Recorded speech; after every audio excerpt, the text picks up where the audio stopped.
A contramano.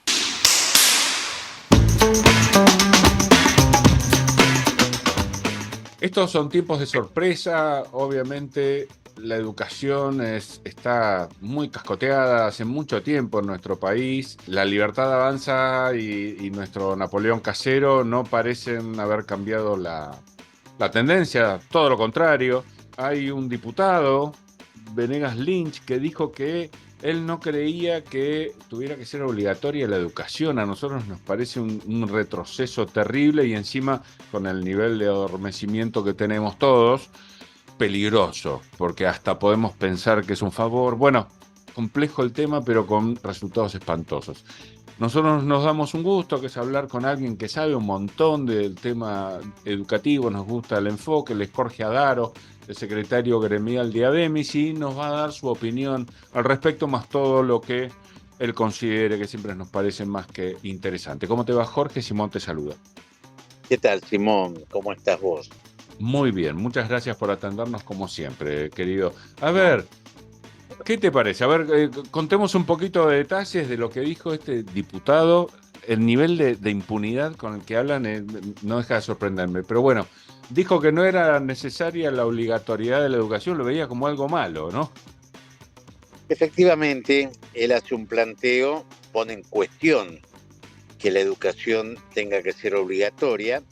Recordemos que en nuestro país, tanto el nivel primario como la escuela secundaria son obligatorias. ¿Por qué dice esto? Entonces él pone un ejemplo que si un papá necesita que su hijo trabaje en el campo o donde fuere para contribuir a la economía familiar, el Estado no puede intervenir obligando a que su hijo vaya a la escuela. Esto es tremendo por donde se lo mire. En primer lugar, porque no deja de ser una definición a favor del trabajo infantil. Precisamente la escuela toma, ¿no? Una edad determinada de nuestros pibes y pibas, precisamente para que se formen, para que se eduquen, para que hagan lo que tiene que hacer un niño, una niña, un adolescente, y no tareas que en todo caso vendrán en el futuro. Entonces, en este primer aspecto nos parece que es tremendo y que tiene mucho que ver con la habilitación al trabajo infantil. Eso por un lado. Ahora, uno puede decir, bueno, pero ustedes, los sindicalistas, en fin, los que tienen ideas determinadas. Ahora, tomemos precisamente lo que es la matriz o la doctrina liberal. Digamos, esto es ir, por ejemplo, contra la ley 1420. ¿Qué es la ley 1420? Es una ley de la época de Sarmiento, donde precisamente la generación del 80 plantea la necesidad de hacer obligatoria la educación primaria para la instrucción de los alumnos y alumnas. Este sujeto se define como libertario, como liberal, y contradice incluso, digamos, estos postulados históricos del liberalismo. La verdad que no deja de ser una provocación, ¿sí? Además, estas declaraciones son en el marco de un tremendo ajuste que está haciendo el gobierno, habilita de alguna manera, ¿sí?, a pensar en esta posibilidad, sobre todo desde la urgencia y la necesidad de muchas familias que ya no saben, digamos, cómo hacer para garantizar, digamos, los recursos económicos para la subsistencia. Ahora, precisamente, el Estado protegía, ¿sí?, y contemplaba este tipo de situaciones, y uno tiene una cantidad de recursos que se pueden aplicar desde el propio Estado para garantizar que esa etapa, que esa edad de los niños, niñas y adolescentes no sea utilizada para, por ejemplo, el trabajo.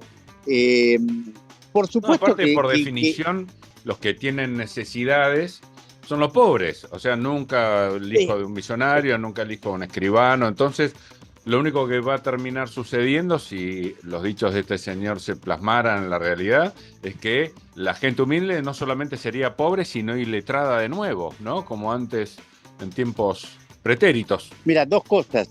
Justo te iba a decir eso. Es decir, quien dice esto, ¿sí?, lo dice en aplicación de supuesta cambio de política para los otros, porque efectivamente Venegas Lynch es un señor de la aristocracia, es un señor, digamos, que tiene sus necesidades más que satisfechas, ¿sí?, los recursos necesarios, por lo tanto, ni para él ni para su clase esto sería un problema, ¿sí?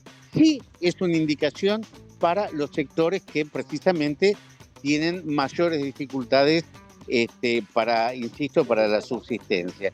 Entonces realmente es una definición, es una porquería el planteo que hace este señor. Pero, y esto por un lado. Por otro lado, la segunda reflexión a partir de tu comentario es que los sectores libertarios vienen planteando como una aspiración que retrotraer la situación laboral a principios del otro siglo. Es decir, ¿qué es lo que dicen? Evaluamos que todo lo que fueron derechos y conquistas de los trabajadores, esto ha sido perjudicial para la economía, para el bienestar, etcétera, etcétera. Entonces, volvamos a las etapas, ¿sí?, de ningún tipo de derechos. Bueno, Venegas Lynch en este sentido no es un tipo que se ha cortado solo, que ha dicho una barbaridad, que uno puede decir, bueno, mira, eso corresponde o que se haga cargo. No, no. De alguna manera lo que está haciendo es transmitir a su manera lo que es, ¿no?, un poquito el programa que tiene el gobierno. Pero si a esto uno además le suma que en este tiempo también el gobierno ha tomado una decisión que es la de seguir fortaleciendo el subsidio a la escuela privada, sigue también, ¿sí?, desamparando no solamente al sector más vulnerable de los estudiantes, sino al sector público de la educación, ¿sí? Refresquemos eso que me interesa. Ayuda a cuota escolar. Ese gesto de ternura y de solidaridad de nuestro jefe de gobierno, ¿cómo es? Sí, el jefe de gobierno y Milei, digamos, tanto la Nación como la Ciudad de Buenos Aires han implementado esto. ¿Qué sería? Porque uno Milei también lo hizo a nivel nacional. Claro. ¿En serio? Exactamente. Qué maravilloso. Los Qué maravilloso. Vouchers, ¿qué dicen? Bueno, vamos a ayudar a las familias que pagan una cuota de 30.000, de 40.000 pesos, de 15.000 pesos a vamos a ayudar, vamos a hacer una contribución para que puedan seguir pagando la cuota. En una primera mirada, uno dice, bueno, a ver, sería una política del gobierno o de cualquiera de los dos gobiernos hacia las familias, ¿sí? Ahora, no, la familia es un sujeto, digamos, indirecto. ¿En qué sentido? No frena ahí. Es decir, la familia recibe en todo caso ese subsidio que termina en el bolsillo de los empresarios de la educación. Sí, aparte privada. es por 3 meses, tengo entendido, no sé a nivel nacional, estaba más enterado de lo que se hizo en Cava. Es por 3 meses, lo que implica que lo único que hace es apresar al nene durante el resto del año en el que van a tener que pagar la cuota sin ayuda. Ni siquiera termina siendo integral la ayuda. No, totalmente, pero además es eso, o sea, te garantizo que tengas el respiro para que además el dueño de la escuela pueda pegarte otro aumento, ¿sí? En el caso de Macri, perfecciona de la política de Milei, porque a nivel nacional dice, bueno, el voucher se va a destinar determinado monto a las familias y las familias después lo pasan a la escuela. Acá Macri dice directamente, lo pasamos directamente a las empresas de educación, ¿sí?, sin la intermediación de la familia. Solamente tomamos el dato. Para esto, el gobierno de Jorge Macri dispuso de 11.000 millones de pesos en el marco de un sistema educativo en la ciudad de Buenos Aires donde nos hemos cansado de denunciar la crisis estructural de infraestructura, de mantenimiento de las escuelas. Este monto implica o significa el 50% del presupuesto en infraestructura escolar. Maravilloso. Sí, claro. Todos estos datos configuran precisamente, primero, la confirmación que no son hechos aislados, que no son loquitos que hablan por sí mismos, sino que son parte de un plan que tiene que ver con el ajuste, que tiene que ver con caracterizar a los derechos sociales o a la educación, a la salud como gastos, ¿sí? Y cuando la premisa es gasto cero, bueno, acá vienen un poco estas consecuencias que la verdad que si no fuera que la estamos viviendo en carne propia, uno diría, che, será para tanto, no estarán exagerando, pero lo cierto es que esto ya se siente en el sistema educativo. Como bien decías en el inicio de la conversación, no es que hace 5 meses empezó el proceso, digamos, de abandono de la educación. Esto es algo que hay una responsabilidad de los gobiernos anteriores y los distintos gobiernos en la actualidad, digamos, el nacional, los provinciales, ¿sí? Ahora, lo que sí es cierto que la magnitud del ajuste y de la agresión en este sentido al sistema educativo de salud es algo que no se ha visto jamás. Bueno, parte de este escenario son estas declaraciones donde la educación no tiene que ser obligatoria, donde se destinan millones y millones para garantizar finalmente las ganancias de las escuelas privadas, ¿sí?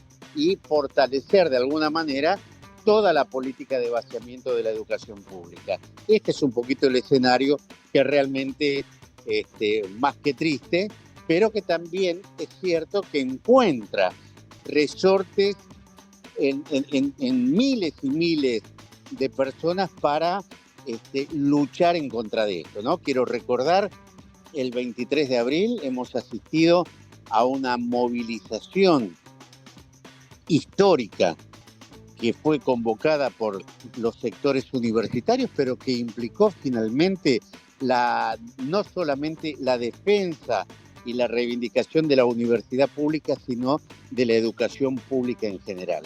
Bueno, esto para nosotros también es un aliciente de entender que cientos de miles de personas han manifestado, ¿sí?, esta voluntad de defender un derecho social que es una tradición en nuestro país y que en todo caso a los gobiernos no les va a ser fácil hacer lo que pretenden hacer, que es aniquilar precisamente la gratuidad, la libertad de cátedra, el pluralismo, los ámbitos democráticos dentro de la educación.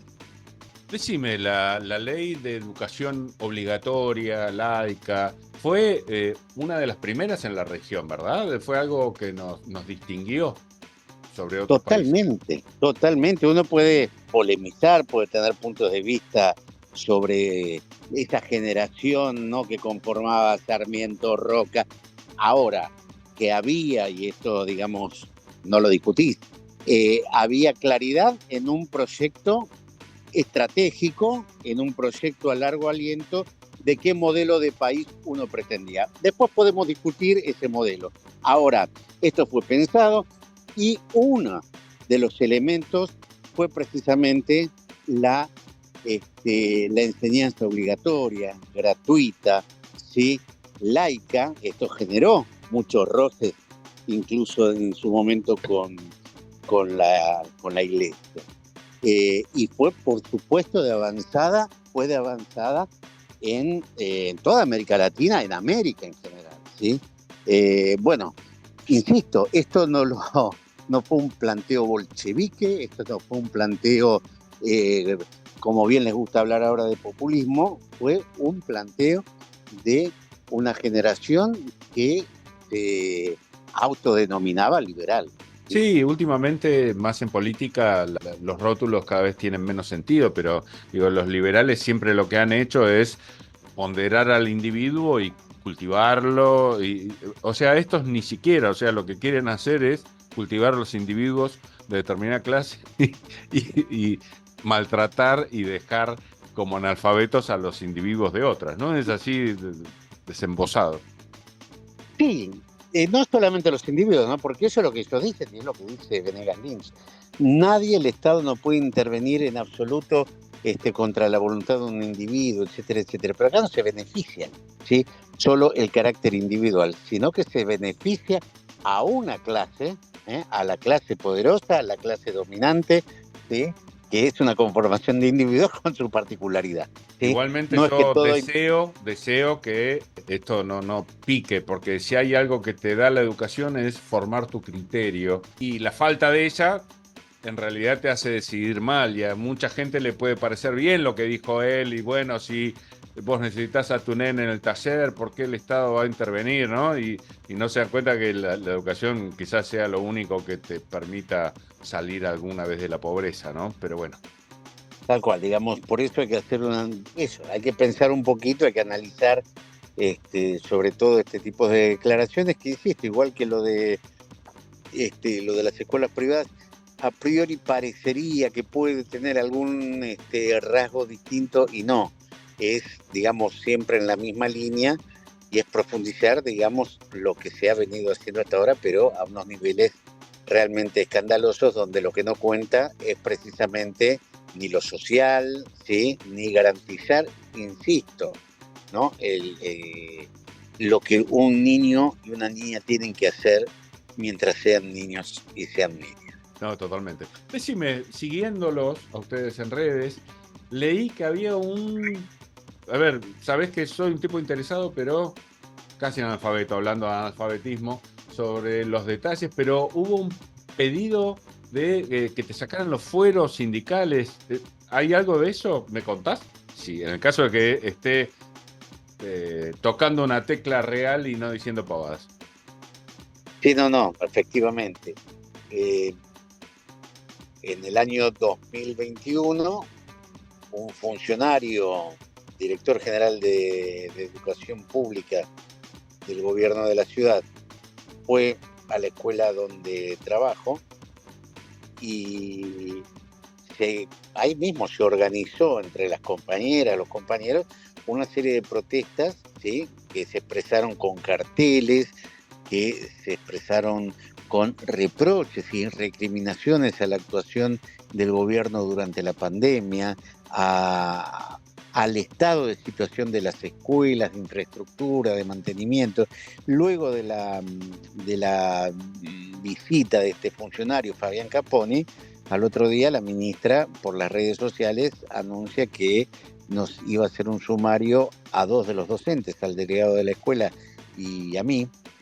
Y entonces no solamente anuncian que van a hacer un sumario, sino la ministra ya ahí anticipa que va a haber una sanción. Es decir, el sumario se supone que es una investigación que debe analizar hechos, elementos, y en función de eso decidir si amerita una pena o no. Acá directamente se dijo, va a haber un sumario y va a haber una sanción. La sanción que dispusieron en tiempo express fue de 30 días de suspensión sin goce de sueldo para los dos. Esto es una medida, digamos, anterior a la figura de la cesantía. Como no podían aplicar la sanción porque ambos docentes teníamos protección gremial, se les ocurrió entonces ir a la justicia nacional, laboral, para que un juez nos quite esa protección y de esa manera poder aplicar la sanción. Después de 3 años, la justicia, la semana pasada, falló en contra del pedido hecho por el gobierno, donde además le dice que es un planteo totalmente antisindical. Es decir, que por suerte para nosotros y por suerte también es una buena noticia para todos los que luchamos y nos organizamos, en este caso para defender la escuela pública, ha sido, digamos, una muy buena noticia y sin ninguna duda es un golpe y una derrota para un gobierno que no solamente no invierte en educación y en salud o en aquellas cuestiones importantes para el conjunto de la población, sino que la única política que tiene en ese sentido es tratar de disciplinar o de perseguir a quienes denunciamos o actuamos en un sentido contrario. Mirá, no debería ser una buena noticia, pero en el estado actual de la justicia lo es, porque cualquier cosa puede pasar. Porque, digo, Totalmente. debería ser una respuesta obvia, ¿no? Porque vos no hiciste otra cosa que ejercer de representante sindical, entonces, ¿cómo puede ser un delito de eso? Pero bueno, felicitaciones, querido Jorge. Muchas gracias, pero es cierto también que, digo, estamos contentos, pero efectivamente, durante estos 3 años Y nos preguntaban, ¿no? En el medio, muchos medios, bueno, pero ustedes qué, y no, la verdad que no podemos aventurar cuál puede ser un fallo de una justicia que puede dar sorpresas en un sentido o en otro, así que estamos ya las contentos ha dado, que en ¿te este acordás? caso... En charlas anteriores que nosotros veíamos que ustedes están sufriendo el hecho de que los dejan ir a huelga, pero les descuentan el dinero, entonces la posibilidad de ejercer ese derecho, por definición, se pierde, y sin embargo la Corte Superior de Cava lo validó. Entonces, digo, todo puede pasar. No, totalmente. Así que por eso dejamos doblemente la buena noticia para nosotros, ¿no? Bueno, me alegro mucho. Y sí, porque aparte para vos que estás escuchando, es un sindicalista extraño, no solamente porque son estos, sino sigue trabajando, digo, al pie del cañón, entonces se entiende bastante lo que le pasa a sus compañeros y compañeras. Bueno, querido Jorge, ¿salvo que quieras cerrar con algo esta charla? Habrá muchas más, obviamente. La cerramos, decime vos.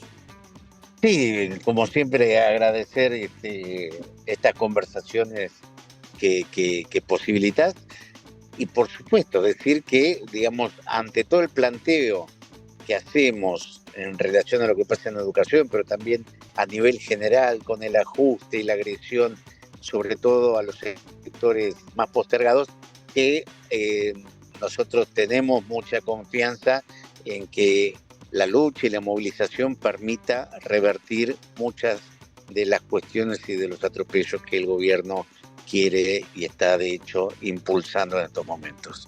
Sí, totalmente, sí, yo también creo lo mismo, y para vos que estás escuchando, ponele que a vos no te guste la educación gratuita y pública y te guste la privada, ponele.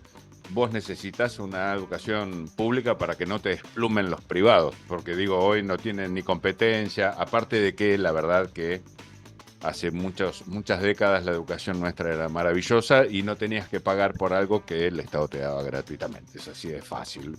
Parece lejano en el tiempo, parece irreal, pero bueno, fue así durante mucho tiempo. Exactamente. Así que bueno, espero que tengamos la posibilidad de volver a conversar en un corto tiempo. Así será. Bueno, te mandamos un abrazo grande, éxitos, querido. Un abrazo para vos, que andes bien.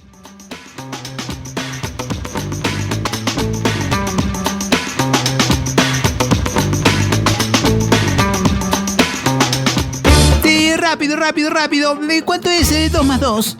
5. ¡Ay, Dios! ¿Cómo 5? ¿Qué preferís? ¿Velocidad o precisión? A contramano.